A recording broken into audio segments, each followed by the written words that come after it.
Hey Hip Chicks, last week I had a significant leak in my bathroom faucet.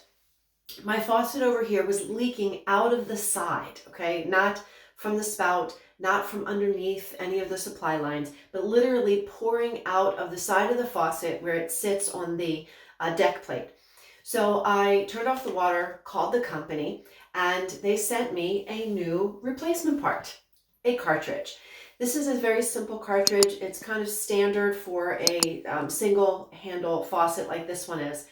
So this is a Pfister specific because I called the company and I'm getting the exact part that I need.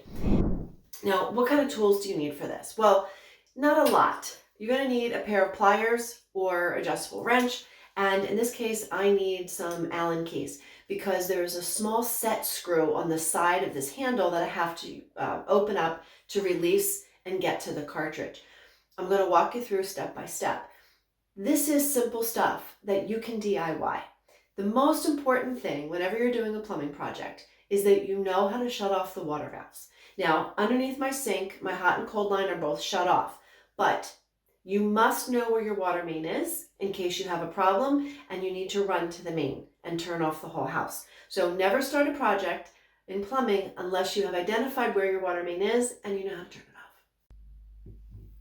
Now we're going to release this ring so we can access the cartridge.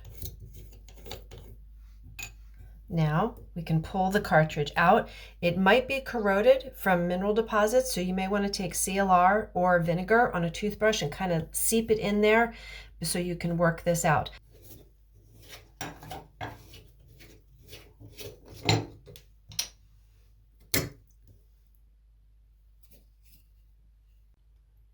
So we'll put the new cartridge into place, making sure that the tab is in the groove in the back. Make sure it's seated deep and properly. This rubber washer gets set in there and then screws into position. With any plumbing parts, particularly plastic, you want to hand tighten everything and then give it a quarter turn with a wrench.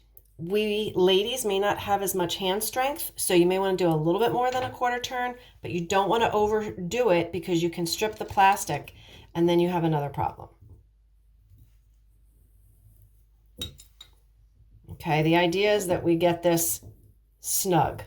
Now, my faucet is a little loose. I'm going to have to tighten it on the underside. Now, I should be able to slip this ring back on.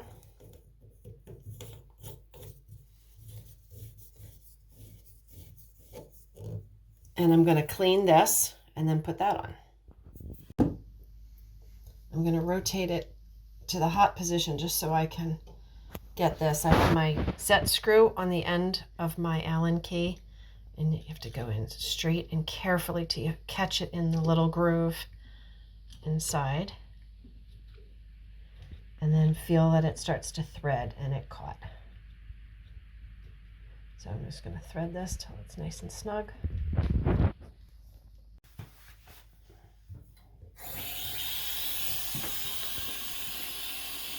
So there you have it. Replacing a cartridge is not that difficult. I saved myself at least $150 by not calling the plumber. The part was free because I held on to my warranty information. So make sure you subscribe because I bring you lots of practical, doable DIY for everyday homeowners like you. See you next time.